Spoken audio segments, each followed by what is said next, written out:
प्रिय बच्चों, महान व्यक्तित्व पुस्तक की पृष्ठ संख्या 63 खोल लीजिए। ऊपर पाठ 20 स्वामी विवेकानंद। ये सुविख्यात स्वामी हैं, सिद्ध पुरुष हैं और श्रद्धेय स्वामी रामकृष्ण परमहंस के शिष्य हैं। हरे रंग में जो लिखा गया है ये विवेकानंद जी के मुंह से निकले हुए शब्द हैं। मेरे साथ शुद्ध शब्दों में उच्चारण करते हुए पढ़िए कि यदि कोई व्यक्ति यह समझता है कि वह दूसरे धर्मों का विनाश कर अपने धर्म की विजय कर लेगा, तो बंधुओं, उसकी यह आशा कभी भी पूरी नहीं होने वाली। सभी धर्म हमारे अपने हैं। इस भाव से उन्हें अपनाकर ही हम अपना और संपूर्ण मानव जाति का विकास कर पाएंगे। यदि भविष्य में कोई ऐसा धर्म उत्पन्न हुआ जिसे संपूर्ण विश्व का धर्म कहा जाएगा, तो वह अनंत और निर्बाध होगा। उसमें कोई बाधा नहीं आएगी। वह धर्म न तो हिंदू होगा, न मुसलमान, न बौद्ध, न ईसाई, अपितु वह इन सब के मिलन और सामंजस्य से पैदा होगा। ये ही वो शब्द हैं जिन्होंने विश्व मंच पर भारत की सिरमौर छवि को प्रस्तुत किया और संसार को यह मानने को विवश कर दिया कि भारत वास्तव में विश्व गुरु है। क्या आप जानते हैं ये शब्द किसने कहे थे? ये शब्द 11 सितंबर सन 1893 ईस्वी को शिकागो, अमेरिका में आयोजित विश्व धर्म सभा के मंच पर स्वामी विवेकानंद ने कहे थे।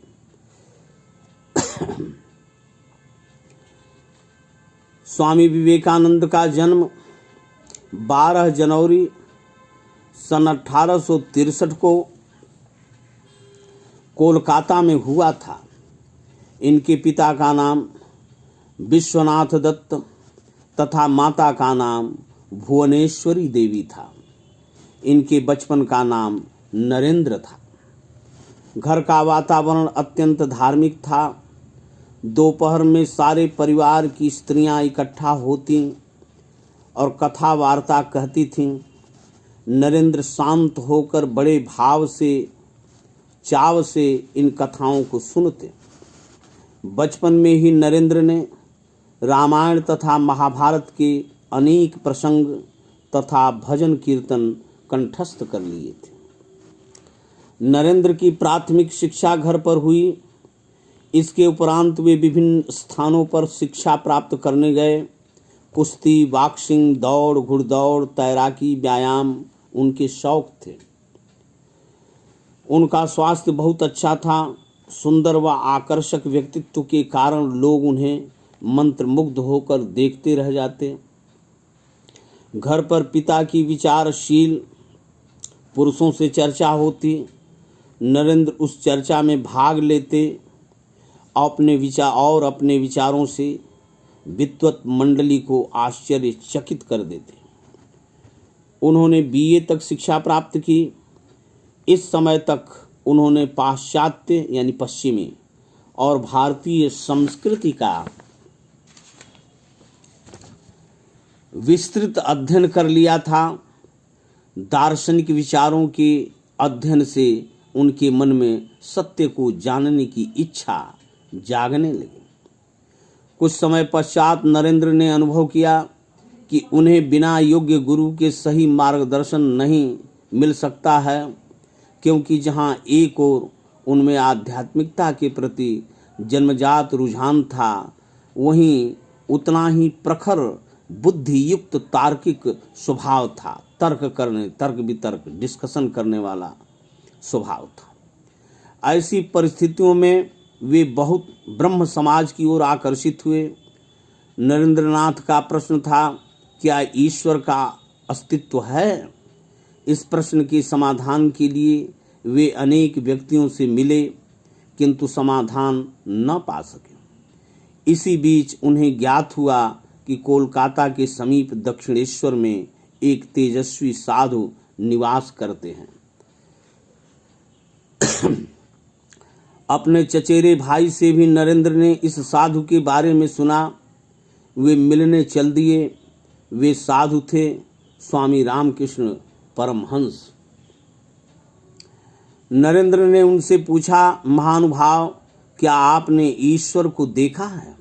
उत्तर मिला, हाँ, मैंने देखा है, ठीक ऐसे ही जैसे तुम्हें देख रहा हूं, बल्कि तुमसे भी अधिक स्पष्ट और प्रगाढ़ रूप में। नरेंद्र इस उत्तर पर मौन रह गए। उन्होंने मन ही मन सोचा, चलो कोई तो ऐसा मिला जो अपने अनुभूति के आधार पर यह कह सकता है कि ईश्वर का अस्तित्व है। नरेंद्रनाथ का यह संशय दूर हो गया। शिष्य की आध्यात्मिक शिक्षा का भी श्री गणेश अर्थात शुरुआत यहीं से हुआ। स्वामी रामकृष्ण परमहंस ने इस उद्विग्न, चंचल और हठी युवक में भावी युग प्रवर्तक और अपने संदेश वाहक को पहचान लिया था। उन्होंने टिप्पणी की, नरेन ब्रैकेट में नरेंद्र एक दिन संसार को आमूल झकझोर डालेगा। आमूल माने जड़ सहित। गुरु रामकृष्ण ने अपने असीम धैर्य द्वारा इस नवयुवक भक्त की क्रांतिकारी भावना का शमन कर दिया। उनके प्यार ने नरेंद्र को जीत लिया और नरेंद्र ने भी गुरु को उसी प्रकार भरपूर प्यार और श्रद्धा दी। अपनी महासमाधि से 3-4 दिन पूर्व श्री रामकृष्ण परमहंस ने अपनी सारी शक्तियां नरेंद्र को दे डालीं और कहा, मेरी इस शक्ति से जो तुम में संचारित कर दी है, तुम्हारे द्वारा बड़े बड़े कार्य होंगे और उसके बाद तुम वहीं चले जाओगे जहां से आए हो। रामकृष्ण परमहंस की मृत्यु के पश्चात नरेंद्र परिव्राजक के वेश में मठ छोड़कर निकल पड़े। उन्होंने संपूर्ण भारत में घूम घूम कर रामकृष्ण के विचारों को फैलाना प्रारंभ कर दिया। वे भारतीय जनता से मिलते, उनके सुख दुख बांटते, दलितों शोषितों के प्रति उनके मन में विशेष करुणा का भाव था। यह समाचार पढ़कर कि कोलकाता में एक आदमी भूख से मर गया, द्रवित स्वर में वे पुकार उठे, मेरा देश, मेरा देश। छाती पीटते हुए उन्होंने स्वयं से प्रश्न किया, धर्मात्मा कहे जाने वाले हम सन्यासियों ने जनता के लिए क्या किया? इसी समय उन्होंने अपना पहला कर्तव्य तय किया, दरिद्र जन की सेवा, उनका उद्धार। उनके द्रवित कंठ से यह स्वर फूटा, यदि दरिद्र पीड़ित मनुष्य की सेवा के लिए मुझे बार बार जन्म लेकर हजारों यातनाएं भी भोगनी पड़ेगी तो मैं भोगूंगा। स्वामी जी ने अपने जीवन के कुछ उद्देश्य निर्धारित किए। सबसे बड़ा कार्य धर्म की पुनर्स्थापना का था, फिर से स्थापना। उस समय भारत ही नहीं वरन संपूर्ण विश्व में बुद्धिवादियों की धर्म से श्रद्धा उठती जा रही थी। अतः आवश्यक था धर्म की ऐसी व्याख्या प्रस्तुत करना जो मानव जीवन को सुखमय बना सके। दूसरा कार्य था हिंदू धर्म और संस्कृति पर हिंदुओं की श्रद्धा जमाए रखना, जो उस समय यूरोप के प्रभाव में आते जा रहे थे। तीसरा कार्य था भारतीयों को उनकी संस्कृति, इतिहास और आध्यात्मिक परंपराओं का योग्य उत्तराधिकारी बनाना। स्वामी जी की वाणी और विचारों से भारतीयों में यह विश्वास जागृत हुआ कि उन्हें किसी के सामने मस्तक झुकाने अथवा लज्जित होने की आवश्यकता नहीं है। लगभग 3 वर्ष तक स्वामी जी ने संपूर्ण भारत का भ्रमण कर प्रत्यक्षतः ज्ञान प्राप्त किया। इस अवधि में अधिकांशतः वे पैदल ही चले। उन्होंने देश की अवनति के कारणों पर मनन किया और उन साधनों पर विचार किया जिनसे कि देश का पुनः उत्थान हो सके। अवनति का विलोम उन्नति है। उन्नति का मतलब ऊपर की ओर जाना, विकास करना, और अवनति का मतलब नीचे की ओर जाना, विनाश करना। सन 1893 ईस्वी में शिकागो में संपूर्ण विश्व के धर्माचार्यों का सम्मेलन होना निश्चित हुआ। स्वामी जी के हृदय में यह भाव जागृत हुआ कि वे भी इस सम्मेलन में जाएं। खेतरी नरेश, जो कि उनके शिष्य थे, ने स्वामी जी की इस भावना की पूर्ति में सहयोग किया। खेतरी नरेश के प्रस्ताव पर उन्होंने अपना नाम विवेकानंद धारण किया और अनेक प्रचंड बाधाओं को पार कर इस सम्मेलन में सम्मिलित हुए। निश्चित समय पर धर्म सभा का कार्य प्रारंभ हुआ। विशाल भवन में हजारों नर नारी श्रोता उपस्थित थे। सभी वक्ता अपना भाषण लिखकर लाए थे, जबकि स्वामी जी ने ऐसी कोई तैयारी न की थी। धर्म सभा में स्वामी जी को सबसे अंत में बोलने का अवसर दिया गया, क्योंकि वहां न तो उनका समर्थक था और न उन्हें कोई पहचानता था।